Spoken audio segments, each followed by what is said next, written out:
Well, Falcons fans, I am Tenitra Batiste, and I guess he's still walking into your trap and taking your trap. I'm Aaron Freeman, and walking on water is impressive, but doing it for over 2,000 yards is even more impressive. I'm Jarvis Davis, and that boy Brandon Dorlis is bowling. Rise up, A-Town. It's the Falcons Squad.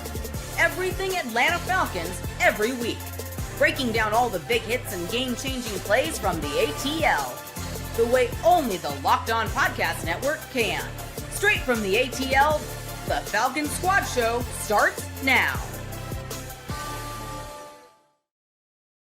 Welcome into the Falcons Squad Show, your home for the best Atlanta Falcons talk. I'm your host, Tenitra Batiste. Alongside me are Locked On Falcons host Aaron Freeman and Locked On analyst Jarvis Davis. The Squad Show is part of the Locked On Podcast Network, now the #1 sports podcast network. And today's episode is brought to you by FanDuel. If you want to be right in the middle of the action this season, visit FanDuel.com and place your NFL live bets all season long. So we talk all the time about how important those adjustments are, and Brick understood the assignment. We will talk about that, but some assignments, special teams just doesn't seem to still understand. We'll talk about that as well. And you know that there's something, especially around the Christmas holiday season, that Jarvis Davis and Aaron Freeman love to do. We'll get to that in a minute. But first things first, Aaron kind of alluded to it.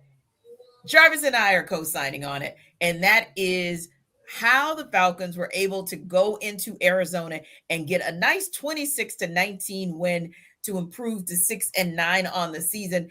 And they did it. The Falcons really did it in a number of ways. I won't say, Jarvis, that they played well in 3 phases. Maybe I'll say 2.5 phases, because I think we'll have some commentary about that third phase. But you got to give so much credit to what this offense was able to do today. And the credit has to start with Bijan Robinson. I mean, another one of those Bijan type of days, 16 carries and 76 yards with a long carry of 29 yards. So getting an explosive in the run game, and then 7 receptions, leading the way for the Falcons in the passing game for 92 yards, a touchdown, and of course, an explosive of 41 yards. And I think Aaron said it best, Jarvis. It's like the guy just walks on water, but it's one thing to be walking on water in the run game.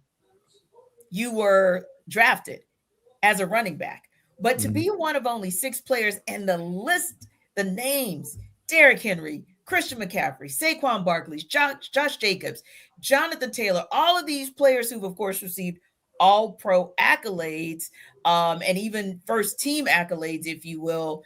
And that's where Bijan Robinson lies, because he's only the 6th to have hit 2,000 scrimmage yards in a season. And we still got a couple games left to see his brilliance. Yeah, this is amazing. This is greatness we're witnessing. Yes. This is just any other adjective you can use to describe this man's play on the field, because the thing that kind of not troubles me, because it's working out in the Falcons' favor. It's just kind of, just from a defensive mindset, is that all they have is a running back and a tight end that you have to worry about, and you couldn't do anything about it. They would talk about it on the broadcast how Jonathan Gannon had coming into this game. He knows he has to surround and bottle up Bijan Robinson, and they couldn't do it. They had no chance, because here's the thing, T. The offensive line didn't have that great of a day today. Let me tell you. Like Chris Nestrom had a tough one. Newsel had a tough one. Although he did got one time that ticky tack, but we'll leave it. I mean, that was they wiped out the brilliant. The ref made good on that one, T. They made good. The ref made good on that call a little bit later on. But you're right. But overall, though, like, the offensive line didn't have their best game. Yeah. And Bijan Robinson was able to do what he did out there on that field. It looked effortless. The way this man was cutting back, he was like, oh, I got to cut back. Planting them doggone feet in the ground. Pew, out the back door. And I'm just like, a cornerback, Will Johnson, was right there.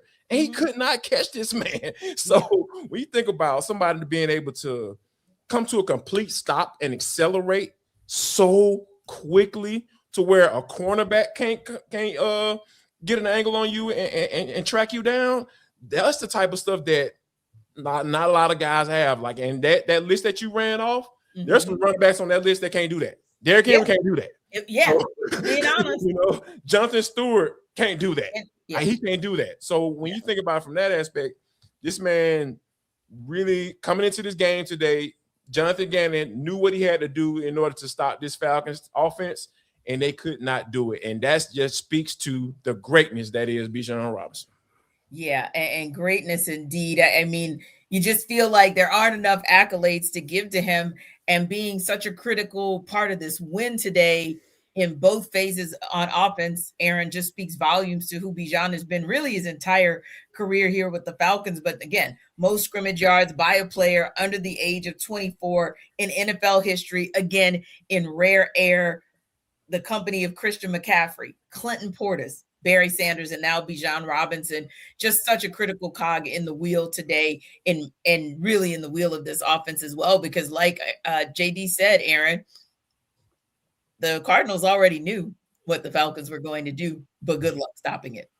Yeah, I mean, you get to the point where it's just like we're reaching that point where it's like you can't stop Bijan, you can only hope to contain him. And Arizona, I think we can say it. Yeah, that's Arizona couldn't contain him, right? And Jarvis pointed it out. There was those cutback lanes. You saw Bijan bouncing runs, in part due to the as Jarvis said, the offensive line wasn't necessarily blocking as well. He was trying to bounce some of these runs outside, and sometimes it didn't result in positive gains. But when it did, he was off to the races for some big explosive plays. You saw the patented simple Bijan check down that he just makes one guy miss, and then it's like, and then he's like 40, 50 yards down the field before he gets tracked down. He had an opportunity for a big time touchdown. Kirk missed him on a corner route where he got wide open against the guy.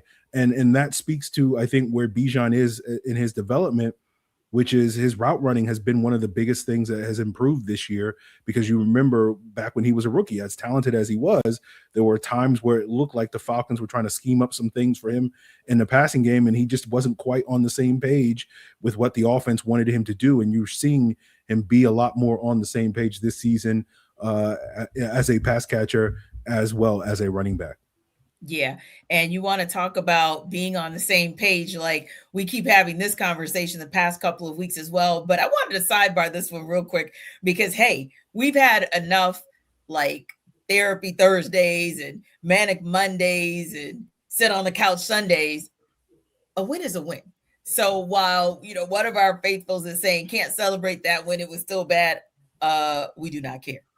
It is a win. And there have been enough. Yeah, there have been enough Falcon squad shows this season where bad play led to an L. So even if it wasn't great play, or even if it was a bad team, but you got to think about this. When you start looking down the scores of the NFL weekend and you think about shockers, like what happened in, for example, the Bears-Packers game last night, where a lot of people went to sleep thinking that game was done, and then woke up this morning and found out that the outcome wasn't what they thought. You never know. Anybody on any given Sunday can be beaten. We saw the Saints do it to the Bucs. I mean, things can happen. So again, you don't make assumptions that the Falcons are going to just march into Arizona and win, or you don't say, oh, well, it was a bad win. Like, hey, Jarvis, like, a win is a win. And also, if we can have conversation about some of the consistencies that made for that win to be what it was, then that's kind of the conversation that I'm here for. And the fact that we're talking about Kirk Cousins, not that I like the fact that he threw 35 times and actually threw under 200 yards. But the bottom line is, if Kirk Cousins gets 21 to 35, 197 yards, 2 touchdowns, and just a pick, and even with the poor play of the O-line, he's only sacked once. And then Kyle Pitts Sr., speaking of the passing game, is still right there in that top 1-2, if you will, of what the Falcons were able to do in getting a touchdown himself and getting 7 receptions on 9 targets. I think that still really speaks good of at least the consistency that we're seeing in the play that's needed outside of Bijan with Kirk Cousins and with Kyle Pitts. I don't think the box score on what Kyle's numbers tell the full story. You know what I mean? I think that when you look at how big he came up on third down, that man was a go-to, right? And we haven't been able to say that with Kyle. Like,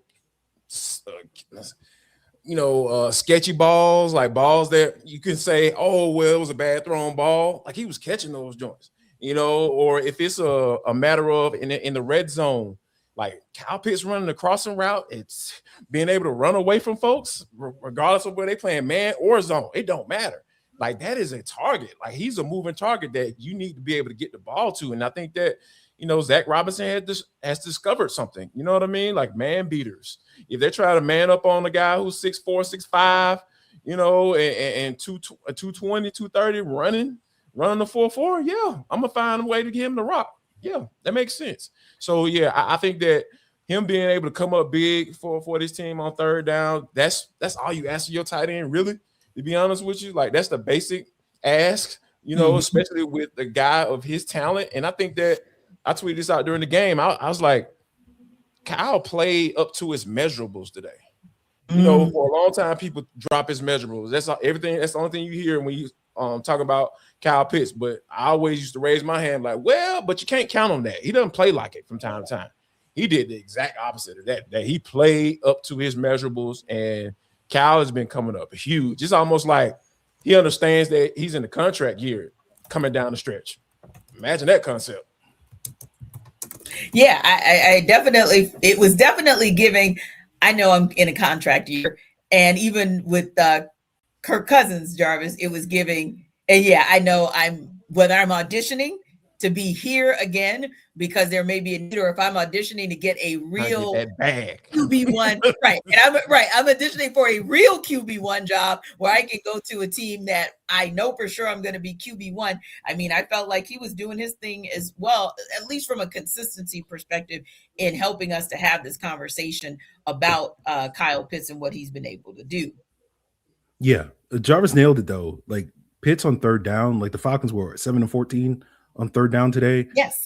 We have not seen a good third down offense for the Atlanta Falcons. And the only reason they were good on third downs for the most part in this game was because they basically were like, Kyle, run a crosser, Kirk's going to throw it up to you, and he's going to catch it. And as Jarvis said, those have not been the situations over the years that we have been able to reliably trust Kyle Pitts in those situations when they're 50-50 balls over the middle with the defender draped over them. Those tend to be maybe like 30-70 balls these last couple of years. And today that was not the case. You flipped it. It was like a 70-30 ball in this game. And so it's nice to sort of see that, Kyle Pitts still, doing his thing. We wondered if we would get both good Kyle Pitts and good Drake London. We didn't get Drake London. It clearly looked like the Falcons rushed him back because he did not look like the same Drake London in this game, and probably needed another week to rest. We'll see how that goes the rest of the week. But it was good that Kyle Pitts stepped up in a major way and was the better tight end going up against Trey McBride, who's been clearly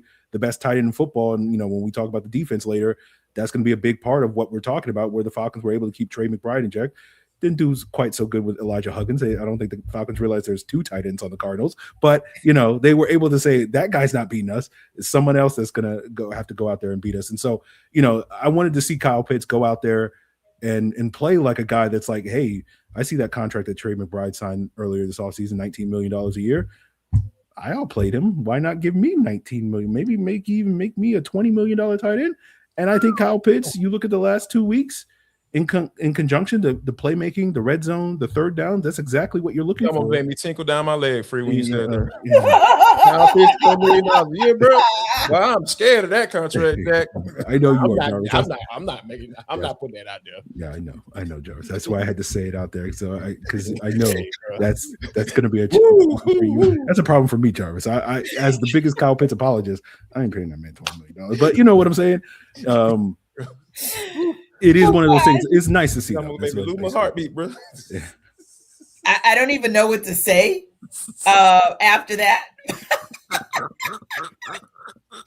other than to give the passing game, and really not just the passing game. Really, it was the nice mix that Zach Robinson put together, pass and run game today, and also giving the Falcons a lot of credit for being in the red zone and having 3 attempts in the red zone and 3 makes, because that is a critical thing that's a conversation we've been having for years. And it's nice to just see them be able to punch it in today. But yeah, in addition to what we saw on the offensive side of the ball, saw some good things on the defensive side, especially maybe the most important thing is what Jeff Ulbrich was able to do at the break. We'll talk about that when we take it under further review.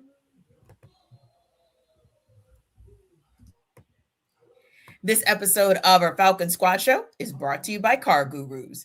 Car shopping should feel exciting, not confusing. And with Car Gurus, you get the confidence you deserve. They cut through all the noise so you can actually see the best deals on the cars you want, because when it comes to a big purchase, you deserve the best deal. And Car Gurus makes that whole process simple by giving you real information, real deal ratings, and more listings than anyone else so you can shop the way you want.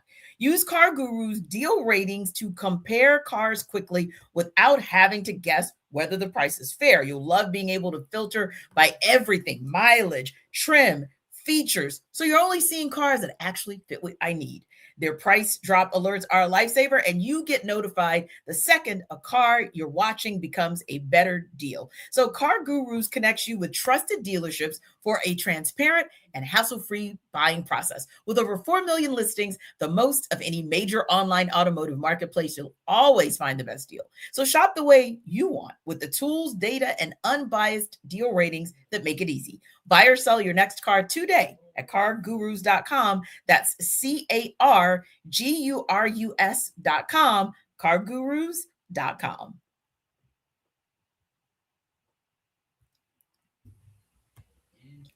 So Jarvis, there were definitely some things, and Aaron, there were definitely some things that we saw in the first half that could have been a little disconcerting, right? Because you see the Arizona Cardinals score 10 in the first quarter, another 6 in the second quarter. But all of a sudden comes that third quarter, 0 points for the Arizona Cardinals, only 3 points in the fourth quarter to give the Falcons the 26-19 win. So we often talk here about what are the adjustments that are going to be made, whether that's Zach Robinson making the all-important adjustment on offense if the offense is bogged down or stuttering, right? What is Jeff Ulbrich going to do on defense, especially if a team, in this case with the Cardinals, for example, were able to use their run game to actually turn it into points?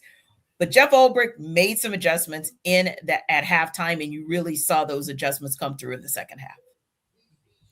Yeah, I think that's one of the things that, for me, I look at it from the standpoint of these are the things that you start moving those defensive linemen around. I think you start seeing a little bit more stunts in the second half of this game, and I think that's a credit to that. Part of that is a credit to Jeff Ulbrich, and another part of it is guys getting off blocks. I think you saw a lot of that in the second half as well, as far as backing them up, and you actually forced them to punt the football in the game. So, that's always a good thing from a defensive standpoint. See that punter come into the game and force those guys to, give your offense another possession and being able to, help you out. So playing as a team, playing as a unit in all three phases. So I think the big thing for me though was moving that defensive line around and start switching those guys up a little bit. You start seeing those guys move around and actually see those guys getting upfield and get penetration, because when you have a team like Arizona who struggles running the football, like they made an emphasis. They saw something on tape and said, hey, man, we can run the football on these guys. And that's what they did in the first half. And I think that you started to see them make those adjustments in the second half.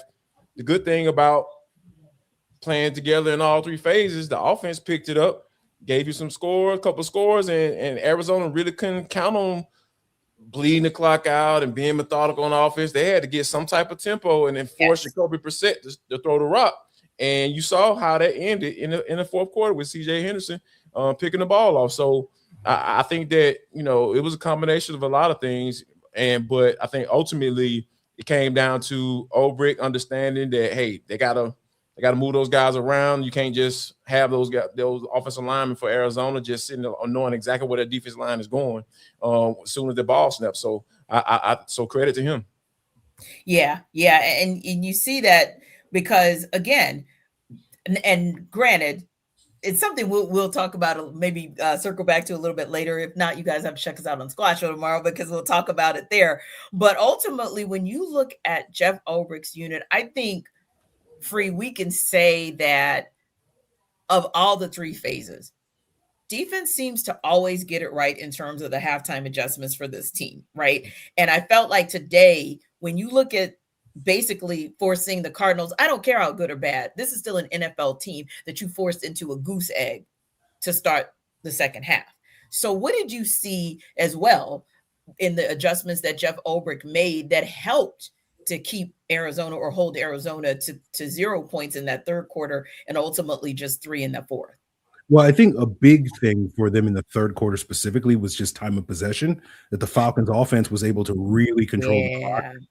And I think they held it for like 11 out of the 15 minutes in the third quarter. And that really helped because we've seen this team really struggle in the third quarter throughout the season. And so I think that was a big boost, that the defense didn't have to do as much heavy lifting as we have seen them have to do throughout the third quarters this past season, where the offense gets a quick 3 and out, and then we watch what the other team winds up doing. And you thought, okay, they're going to do that because the very first play, Michael Carter busts off a 20-yard run. You're like, okay, well, this is not working. But then you started to see that defensive front do the thing that they want them to do, which is be that attacking unit, get the penetration. You saw a bunch of TFLs that helped slow down that run game in the third quarter and going into the fourth quarter as well. And then you really saw, the Falcons getting into some favorable down and distance in those situations. And that allowed that pass rush to get home and tee off against this Arizona Cardinals offensive line. Because I think, as Jarvis identified, I think the Cardinals looked at this and said, okay, our offensive line can't hold up against this pass rush. Mm-hmm. So we need to be able to run the football. And most teams this season, it's been less of an issue as of late, but most teams this season have had a lot of success running the football against the Falcons. And once I think the Falcons were like, we're not going to let this team be able to operate that type of game plan, after that, big run to start the third quarter, I think the Falcons were able to basically, we're going to force them to play our style of football, which is we're going to be this penetrating the team, get them behind the chains, force them to throw the football, and we'll get after the quarterback with our blitzes, with our pass rush, and all those various things. And I think that's really what was the key for the Falcons in the second half. Yeah. And you see not just the scheme that Jeff Ulbrich employed, but Jarvis, we say all the time, if the players aren't doing their part to actually make that scheme come alive and execute, then it just kind of falls on deaf ears, if you will. But one guy who understood the assignment, and although, it's ticky-tack because, of course, we thought it was 8 sacks, the 8th sack of the year, but ultimately he got credit for a half sack. But I don't care if he got credit for a half sack or a full sack or whatever. When you're talking about Brandon Dorlis being the leader among NFC interior linemen, just in terms of what he's able to do in getting the quarterback on the ground. And we talk about this all the time, like all of the aspects of it, the hurries, all of it counts. But hey, if you get one, and I don't know if the box score tells it all, but if you get that sack or that half sack and you get that QB hit, and you get that one total, but more importantly, you're able to be that big of a part of what Jeff Ulbrich is trying to do to disrupt the Arizona Cardinals offense. Man, it's just good to see that Brandon Dorlis continues to be that, regardless of if that box score number kind of changed a little bit midway through the game. Yeah, because here's again, like, this is part of, what he's been able to bring in the run game, because just blowing a play up and keeping a guard from pulling around and then holding up that guard, and that running back having to bounce outside and right into another defender. There's no stat for that, right? I just call it he was just a disruptor. He was the reason that they got a TFL on that particular play. He just didn't make the play himself, but he did make it, right? Like, he forced that running back to bounce outside when he didn't want to, when the play was supposed to actually cut up inside where he was, and he was able to blow that bad boy up. So just stuff like that. And I think that when you think about who's benefited from being in Jeff Ulbrich's system the most, I'll probably say it has to be Dorlis, right?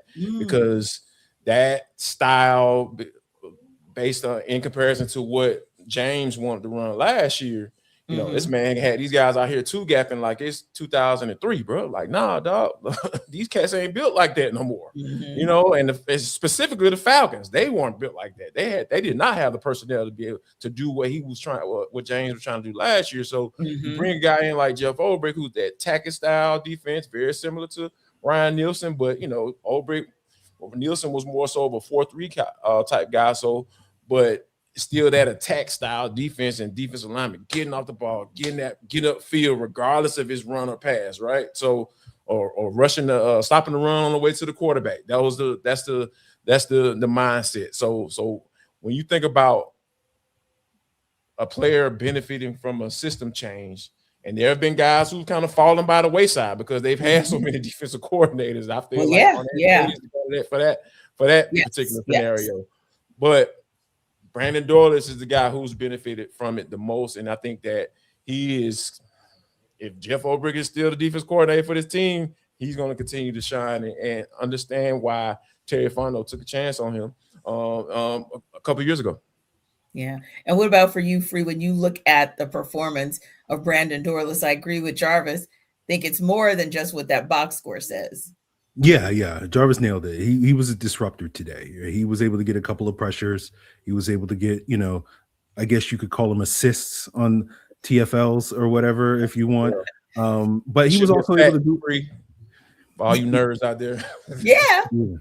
He was. You get it in every, but Free. Yeah. No. Let's give you your credit because you get it in every other sport. So let's give you your credit for that. But go ahead. So I think the thing that stood out to me was he was able to do it from multiple positions. You saw him getting pressure off the edge. You saw him getting it from the interior. You saw, you know, him getting that sack on a stunt. And I guess it's a good thing that he only got half credit for that sack because it allows James Pierce, who got the other half of the credit for that sack, to continue the 7-game streak. So, you know, silver linings and whatnot. Although, you know, I think it was more of an assist on James Pierce. Like, he was there. He was in the vicinity. You know. Yeah. So, you know, we'll give him credit for that sack. It's the easiest half sack. This is not Michael Strahan, Brett Favre. No. Yeah, you know what I'm saying? You don't lay a hand on the quarterback, but somehow you get a half sack. Hey, you know, bro, must be nice. You know, that's the perk of getting, you know, 7 games in a row of getting the sacks. Now you're getting that home cooking, I guess, from the statisticians and whatnot. But yeah, Dorlis, I thought, had a really good day. And it's just been a continued thing over the last month of the season, starting with that Saints game, and it's just consistently continued over the last few weeks. I know we talked a lot about, you know, in the past years where like this was the time of year where Zach Harrison would sort of step up, and it's like, oh, if Zach can start next year where he finishes, like he's going to be a superstar. And you kind of got a little bit of that this year, but it's like Dorlis is now the kind of the next guy that is like, finishing the year really strong alongside guys like James Pierce and others. And you want to see that sort of carry over into next season. And obviously, as Jarvis mentioned, you know, that's a little bit up in the air because you just don't know what the coaching situation, the scheme issues are going to be. Are we going to get the 6th DC in 7 years or whatever it's been for the Falcons going into next year? We'll see on that. But for the time being, you can control what you can control. And the thing that Brandon Dorlis is controlling is a lot of opposing offensive linemen. Yeah.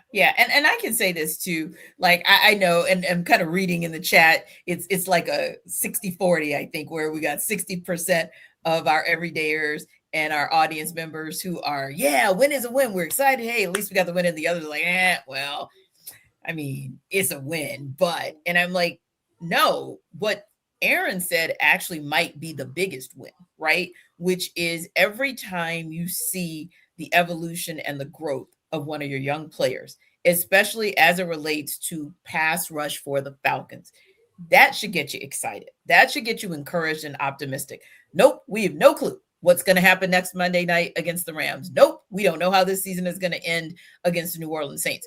But what you do know and what should be encouraging is the fact that you are having this kind of conversation about so many young pieces, really on offense and defense, right? But that you're having this conversation about so many young players, because that should excite you for the future. You know, you're talking about Brandon Dorlis being in his 2nd season. If this is what you're seeing in his second season, if this is what you're seeing from a healthy Brandon Dorlis, while, yeah, hey, listen, my heart goes out to you, Falcons Nation. Very disappointing season. Totally get it.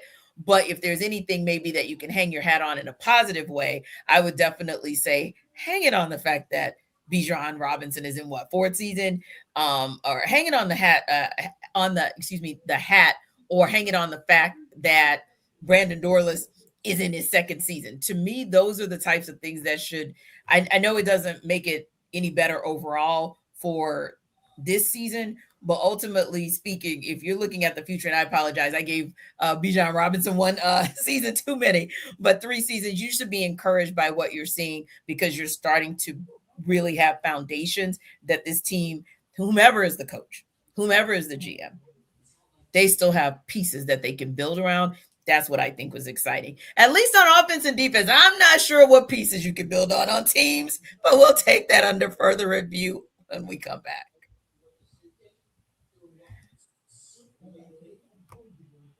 This episode of our Falcon Squad Show is brought to you by FanDuel. NFL Sundays move fast, one big play, and suddenly everything feels different. That's what makes live betting with FanDuel so exciting. You're not just watching the game. You're reacting to it in real time. With FanDuel, you can place bets as the action unfolds. Every drive, every momentum swing, every highlight moment. Live betting is best when the game starts to shift. A receiver gets hot, a defense tightens up, or the momentum flips after a turnover. FanDuel lets you jump into the moment with live spreads and money lines that adjust instantly. Player props update as guys heat up. And you can bet next touchdown scorers, drive results, totals, and more. And it keeps you locked into every snap, every drive, and every possibility. So if you want to be right in the middle of the action this season, visit FanDuel.com and place your NFL live bets all season long. FanDuel, the game moves fast, and so can you.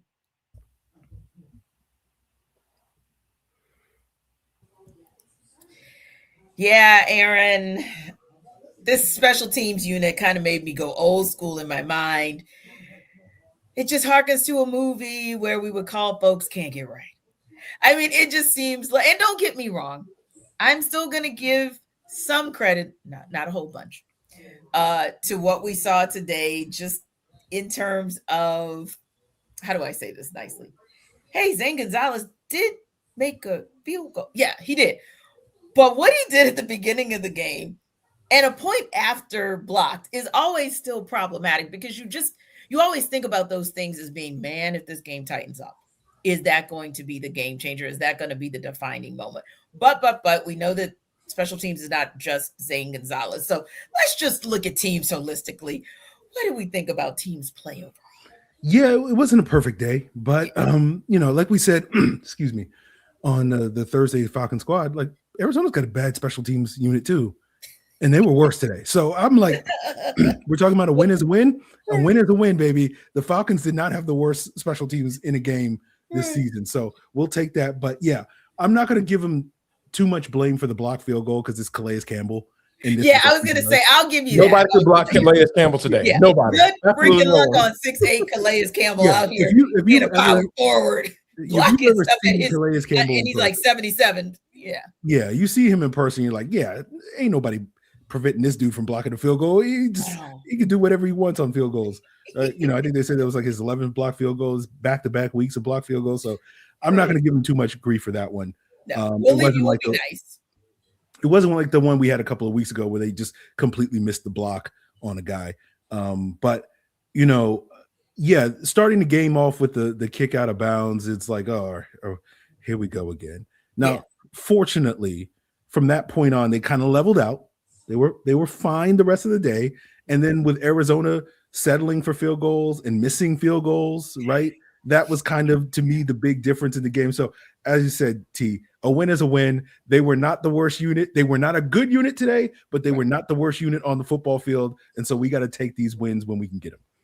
You're right. You're absolutely right. I'm going to follow Free into the land of tulips and skipping through the tulips and the happy place and all sunshiny because, hey, when it comes to teams, we just never know what we're going to get, right? And we never know if a gap is going to turn out to be the gap that kind of means the game today. None of that.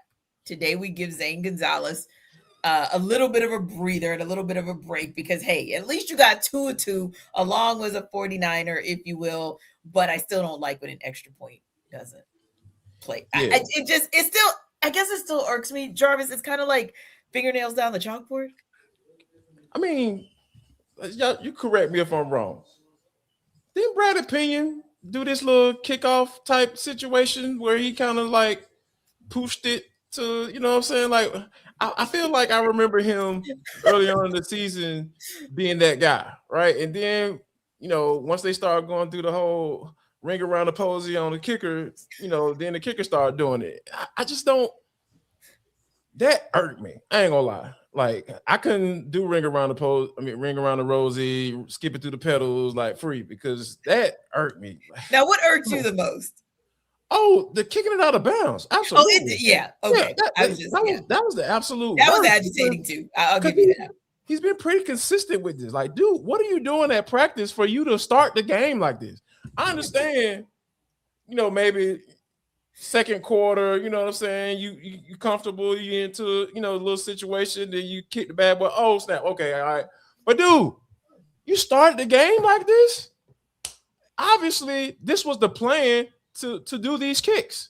So you get the coverage unit, you know, involved, and, you know, so you can trust them now, you know, I guess, potentially, partially. I mean, they got starters out there now, so hey, man, I guess Marquise Williams got the message, right? Yeah. But I think for me, that was the thing that really just burned me up. I was like, bro, don't start this junk. I think I even tweeted it out. Man, don't start this ish. Like, don't start this. This is not acceptable, sir. And then you go back to kicking it in the end zone and giving them on the 35-yard line. That just, like, your defense they get 2 first downs and then field goal range. Like, what are we talking about here? So yeah, that's the thing that really kind of, you know, stirred me up a little bit because I was just like, man, come on. And then I understand Calais Campbell free is tall as all get out. But man, one thing about tall defensive linemen, bro, they're gonna put their hands down if you act like you about to cut them. I promise you that. They're gonna try to protect themselves.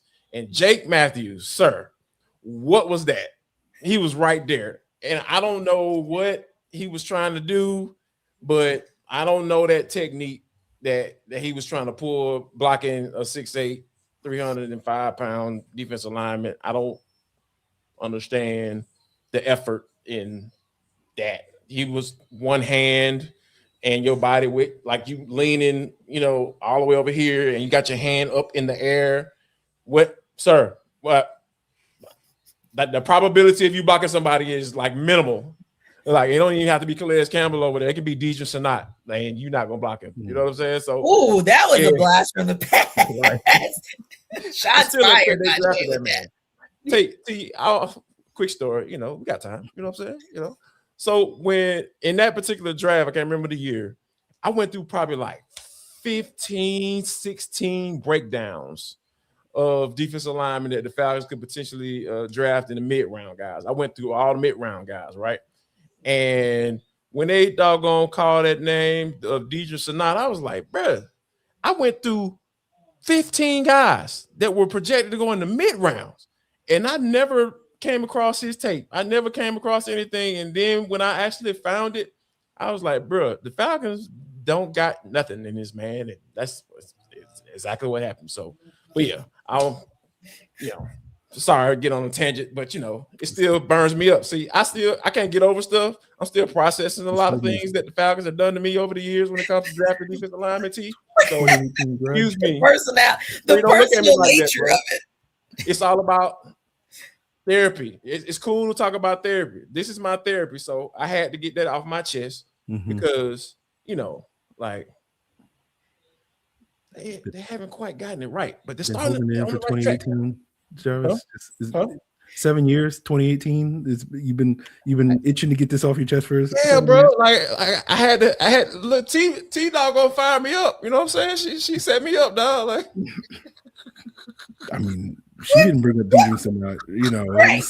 Someone else brought up Deidre Sanat, not T. Yeah, because I'm wondering. I'm like, She said it was a pull, so Mm-hmm. I feel like that was an invitation for me to kind of keep on going down the rabbit hole. No, that wasn't the case. No, not tonight. All right. So all right. But that's okay because your rabbit holes are legendary. So it's really okay. Whenever you want to just pull the rabbit out of the hat and go down the hole yourself, you do you. And this was a clean. Yeah, you went down the hole, with some semblance of like pulling it all together. So I'm going to let you close this out. Yeah. With the rabbit hole situation, and then we're going to get back to free in the happy place. So let me crawl myself out.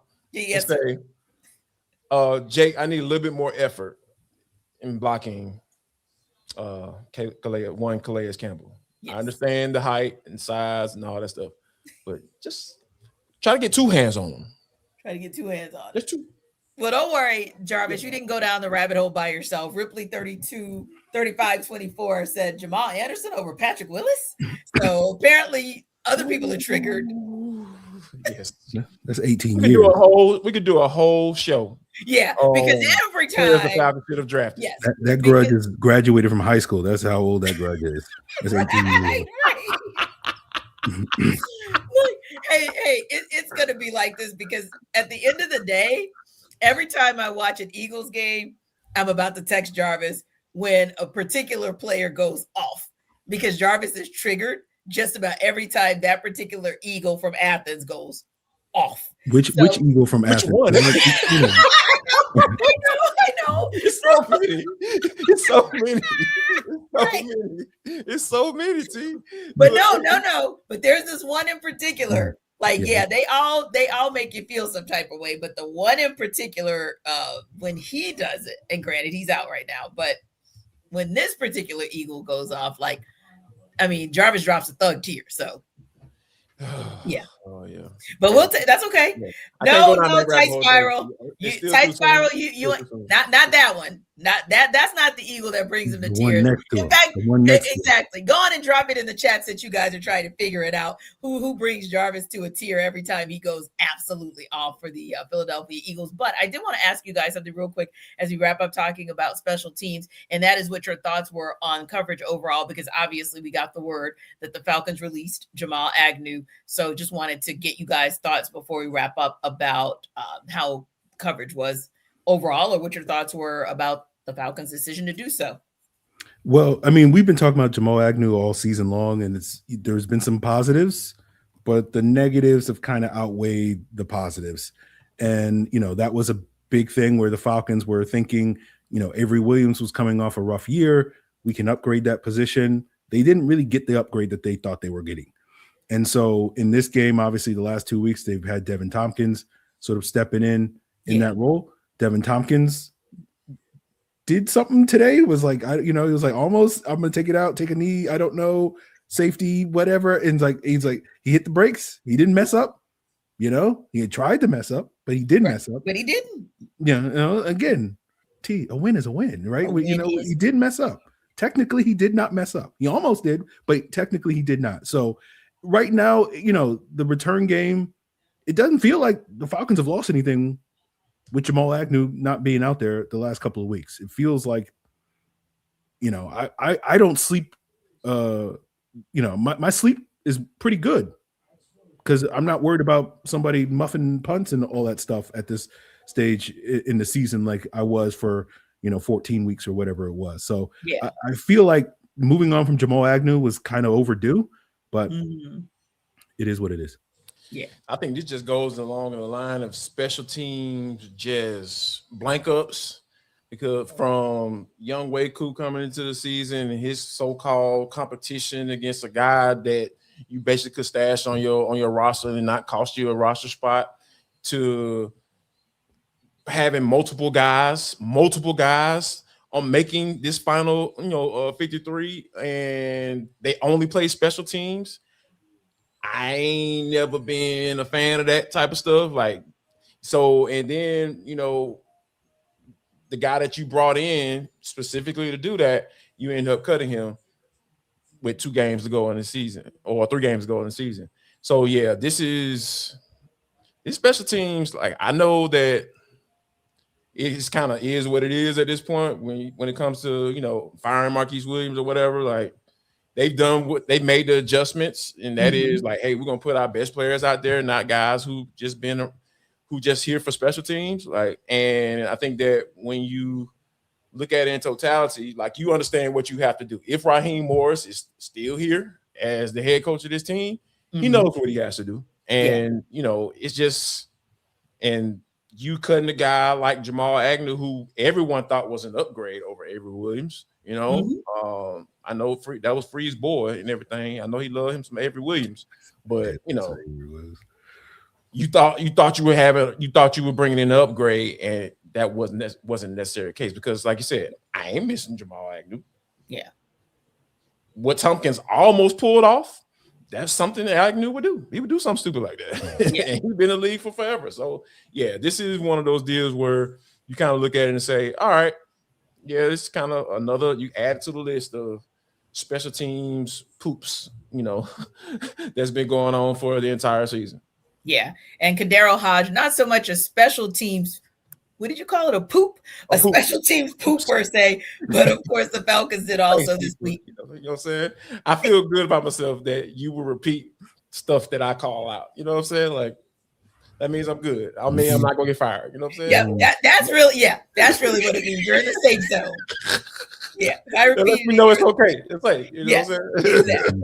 But yeah, Falcons, of course, also mentioned or made note that Kadero Hodge, who, it was interesting the last few weeks when we were seeing healthy scratches and just kind of not understanding what was going on with him. But finally, they just went ahead and put him on IR. So it's a wrap for him, at least for this season with the Falcons, as far as his contributions to special teams or even on offense. But hey, you know what time it is? It's a win. It's game balls time. We'll give those out when we come back.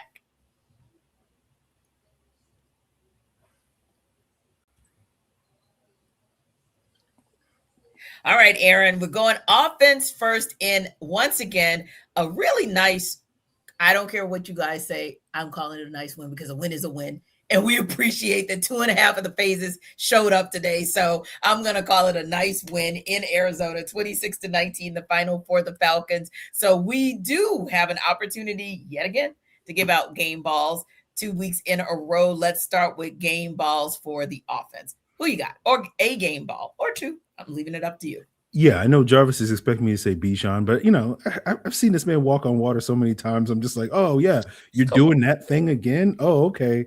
Yeah, you're moonwalking on the water. I'm gonna give it for Kyle Pitts. I am gonna give it to Kyle Pitts just because we have not seen this team convert third downs all year long. And today was like the first game in like a long time where they were able to string together drives together, as we said, in the second half, winning time of possession, because they were able to convert third downs. And the big reason why they were able to convert third downs was Kyle Pitts. And I have not seen Kyle Pitts step up and be that third down security blanket. That has been Drake London's job for the last couple of years. And Kyle Pitts stepping into that role today, to me, was unique and special. And then, like, Bijan just moonwalking on top of the lake. It's like, all right, yeah, I'm, doing some tricks. I enjoy it. Don't get me wrong. But, I've seen that before, Yeah, man, bump all that. What you talking about, Free? I'm giving the game ball to Mr. Walk on Water himself, Mr. Blue Magic, Mr. Excellence, Mr. Just I can do whatever the blank I want to, Mr. I just make it look easy. It's all good. Only way I can be stopped is I'm tired. I'm on the sideline drinking Gatorade. You know what I'm saying? That's the only way y'all can stop me right now. So yeah, my game ball goes out to Mr. Bijan Robinson. I have to call him Mr. Going forward here, because the way he was able to it was an all Bijan drive. All Bijan, 65 yards, all of them by 7. Every last one of them. It was just like, I could have called plays today. You know what I'm saying? Like on that particular drive, just get a ball to Bijan. It don't matter how you do it. Just give it to him. Put the ball in his hands. Like, he's so good. Kirk Cousins thought he could check it down to Tyler Algier, and Tyler Algier could do something similar to what he was doing. Like, it was like for a -4. I was like, bruh, that's not 7 out there. I think Kirk probably thought that Bijan was still in the game. That's why he checked it down like that, because he's like, oh yeah, I know my boy can get me right. You know what I'm saying? Get these stats good. You know what I'm saying? You know, Kurt love putting up stats. We got like 295 passing touchdowns. Like he like top 20 all time. Like, bro, imagine that concept, bro. Kirk Cousins is top 20 in passing touchdowns in the NFL. Like, man, come on, bro. But yeah, anyway, yeah, I think Bijan deserves a game ball. He's just absolutely amazing. And I don't know about y'all. I know the Falcons aren't really playing for anything. It's a pride thing. I'm playing for my job thing, you know. But man, I love watching this cat play some football, man. You know, absolutely. It's a beautiful thing. It's a beautiful thing. And my game ball will actually go to, I know they didn't have the greatest of days, but how many times with 19 penalties for 125 yards were we really scratching our heads, or really the fingernails were going down the chalkboard like, come on, O-line, come on, really come on, entire team. But since we're talking about offense, I just wanted to give them a game ball for at least playing a cleaner version, because again, we talked about the penalty that Chris Lindstrom got. Yes, it got paid back, but ultimately that was a ticky-tack, so I'm not going to even call that one. And hey, Elijah Wilkinson, only one today. Hey, this is good. If all we're doing is calling your name one time, that's your third string right tackle, T. Exactly. Hey, you know. Hey, now that's Jarvis, what I call a win being a win. Aaron, what about you with your defensive game ball? Got to give some love to CJ Henderson stepping in this week. You know, getting the game-sealing interception. Like, I don't think Mike Hughes is going to have a job when he comes back healthy. If he comes back healthy, at this point, you stay over there. You stay over there. You know, CJ Henderson out here auditioning to be the CB2 next year at this rate. And so, you know, he's been a playmaker. The Falcons haven't played him much, but, you know, when he got out on the field for like 18 snaps in the preseason, he broke up several passes, right? When he's gotten on the field in the regular season for however many snaps he played today, you know, he made a game-sealing interception in this game. So I'm like, I didn't see nobody else making plays opposite AJ Terrell. It's been a minute, you know. It's like Casey Hayward broke up a pass in like 2022, and Jeff Okudah had a couple of pass breakups that one year, and that's about it. Yeah, that's about it. So I'm like, a CB2 making plays on the football. Here's a game ball, sir. Yes, CJ Henderson. Yeah. And when you can call him out by name like that, Aaron, that tells you all you need to know about how ineffective or the inability of this secondary is to have a key play at a key moment like that. The fact that you can call him out so clearly just blows me away. But Jarvis, what about for you defensively? Who gets your game ball? Woo, man, I'm surprised Free didn't say this one, but oh my gosh, we understood exactly who the Falcons had to stop. Trey McBride had to do it. That's all they had. You know, Marvin Harrison Jr. was out there. You know, he had missed the last couple of games, you know, due to injury or whatever, but he was out there. But, you know, I ain't see anything, you know, worthwhile out there for him. Number 4 overall pick. That's Jonathan Gannon might lose his job. But anyway, I think that I have to go to give my game ball to the light skin initiative leader in the defensive backfield. One, Jesse. Yeah. Say it louder for the people in the back. Look, he was my X factor. So say it, Jarvis. I haven't seen Mr. Bates that excited about making plays in quite some time. I would love to see that every week. But oh my gosh, the way those back-to-back plays he made on Trey McBride, like that's what you get paid the big bucks for. Like one-on-one, their best wide receiver is a tight end. Hey, bro, I need you to take him, get him, make the play.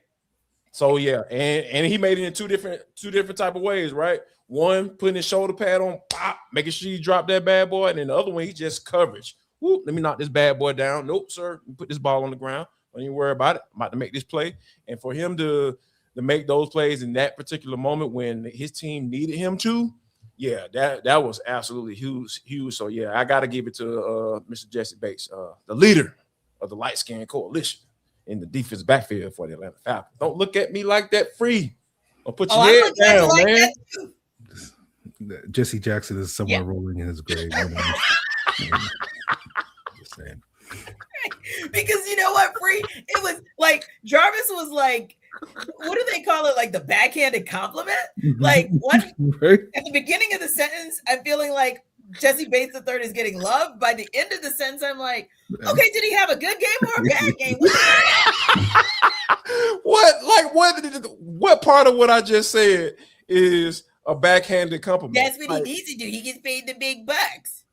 I'm just saying, Just like, no. ain't in the man pockets. I'm just saying, like, that's the expectation. But we don't give flowers and then stomp on said flowers. Like we I just didn't stomp on them. I just said, thank you for Just meeting give my the expectations because they're very high. Just give the flowers. Just give the flowers. Okay. But he wasn't. I'll be better, T. I try to be better. Yes. At least when it comes to Jesse Bates III. Let's just. Yes. See, I know where this come from. Yeah. I know. And it's perfectly okay that you know. I bet Jesse Bates is part of fraternity. I do not care. I don't care.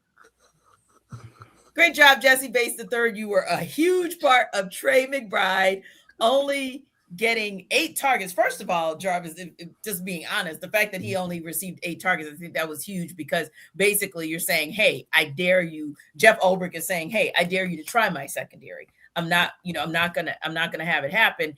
And then when you look at the fact that of those 8 targets, he only caught 4 balls and just for 27 yards and no explosives. I mean, I think all of those. The streak 2 or 5 catches. Yeah, exactly.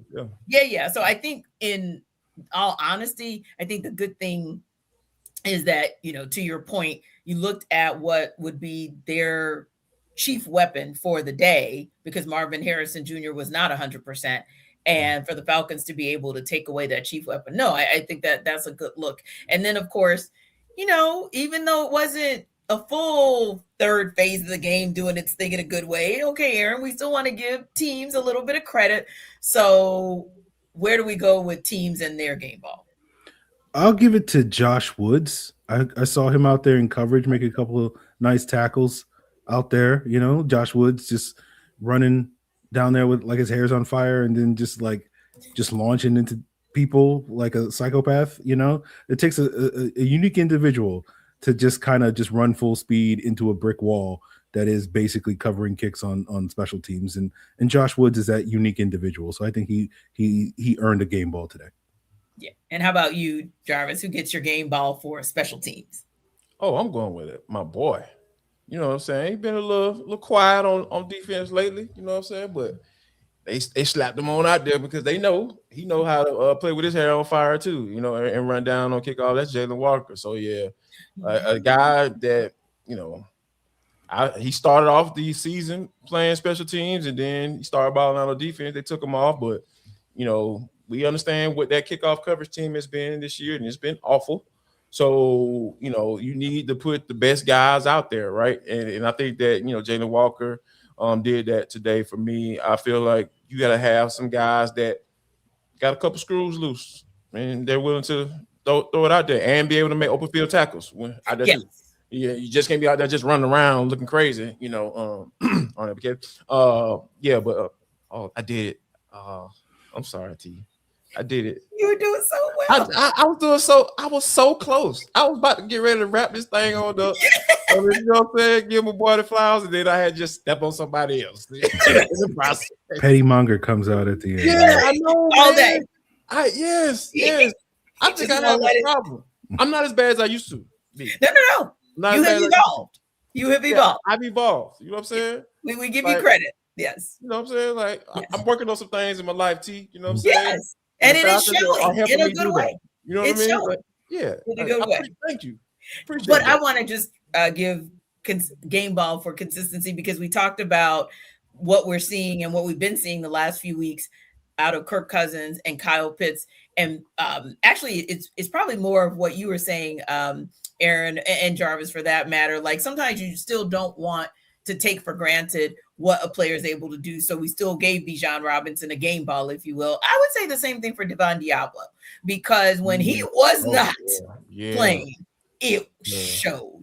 And whether or not he was the one who balled out the best today or had a breakout game or was one of our X factors on Thursday's show, he still ended this game with 6 tackles and 2 passes defense and was still his consistent self. So I just wanted to get on McBride today as well. Exactly. And that's what I was about to say, just his ability to let Jeff Ulbrich use him wherever and however Jeff Ulbrich needed to. And that's the thing that we've been seeing from him this entire season, that he can be impactful no matter what or how Jeff Ulbrich uses him. So definitely wanted to give him credit.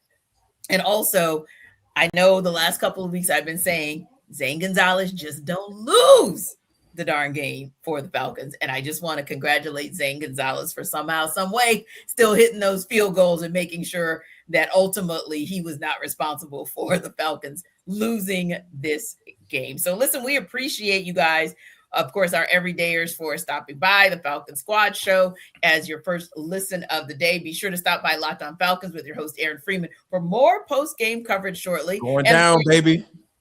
Free about to go. Go free, go. We're ready. My boy about to set up.